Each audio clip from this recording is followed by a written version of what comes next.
समाज के लोग रहते थे कि जिनको चुनाव लड़ने का मौका नहीं मिला।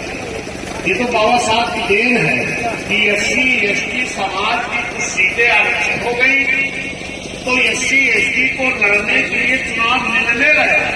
वरना तमाम ऐसे जाति समाज के लोग हैं जो आपके बराबरी वाले हैं, उनको चुनाव नहीं लड़ने दिया गया। कब तक? 84 में थी। और वोट पाना सुना कब हुआ? 1952 में। BSP का गठन कब हुआ? 1984 में। यानी 32 साल तक आपके बराबरी वाले तमाम लोग हैं जिनको चुनाव लड़ने का मौका नहीं दिया गया। उनको मौका कब मिला? जब बहुजन समाज पार्टी बनी। माननीय कांशीराम साहब ने, मान्या बहन जी ने एक नारा दिया कि जिसकी जितनी संख्या भारी उसकी उतनी हिस्सेदारी भागीदारी। ये देने का नारा किसने दिया? BSP ने, माननीय कांशीराम साहब ने, मान्या बहन जी ने। तब जाकर के पहली बार गिडरिया बाल समाज के लोगों को चुनाव लड़ने का मौका मिला, मौर्या समाज को मौका मिला, निषाद समाज को मौका मिला, प्रजापति समाज को मौका मिला, बुराई समाज को मौका मिला, बढ़ई, लोहार, विश्वकर्मा, नाई, हर समाज के लोगों को चुनाव लड़ने का मौका कब मिला? जब बहुजन समाज पार्टी बनी तब। वरना इनको मौका नहीं मिला था। ये मेरे सम्मानित साथियों, माननीय कांशीराम साहब, मान्या बहन ने जो ये बहुजन समाज पार्टी रूपी नर्सरी बनाए, क्या बहुजन समाज पार्टी रूपी नर्सरी तैयार किए, इसी नर्सरी से हर जाति समाज के नेता तैयार करके BSP ने देने का काम किया। नहीं तो मौका नहीं मिलता।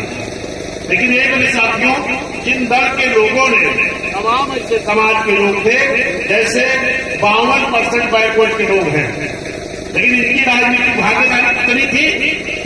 माननीय अरविंद यादव जी मात्र 1.5% इनकी भागीदारी थी।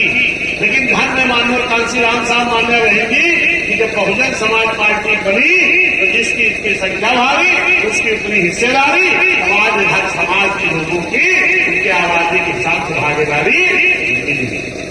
लेकिन ये साथियों हुआ क्या कि जो तमाम राजनीतिक दल थे इन्होंने तमाम समाज के लोगों को चुनाव लड़ने का मौका नहीं दिया, जब उनमें नेता हो गए उन दल के लोगों ने उन तैयार किए गए नेताओं को तोड़ा, बुलाया अपने पास और कहा मेरे दल में आ जाओ। और जब बसपा छोड़ के वो नेता चले गए वहां पिंजड़े में कैद कर दिए गए। कहा? पिंजड़े में। पिंजड़े में कैद हुआ व्यक्ति किसकी भाषा बोलेगा? अपने गोसैया, जो उनको पिंजड़े में बंद किया। एक मेरे सम्मानित साथियों, हम जानते हैं अभी जब चुनाव आएगा तो वो सारे नेता पिंजड़े से निकाल के भेजे जाएंगे कि जाओ अपने अपने बिरादरी का वोट मांग के हमें दिलाओ।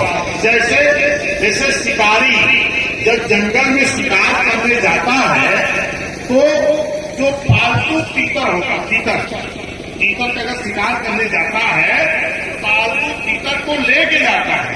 अभी जंगल में जब पहुंचता है तो चारों तरफ जान लगा और फिर जो तीतर को पिंजड़े में बंद किया है उन तीतर को कहता है कि अब अपनी भाषा में आप बोलना शुरू करो। अब मंच दे रही कि बोलो अपनी भाषा में। जब वो तीतर बोलने लगा तो जो उसकी बिरादरी के लोग थे तो उनके लोगों ने सोचा कि लगता है कि हमारा बिरादरी कोई मुसीबत में फंस गया है। और जैसे सारे लोग इकट्ठा होकर के आते हैं तैसे शिकारी के जाल में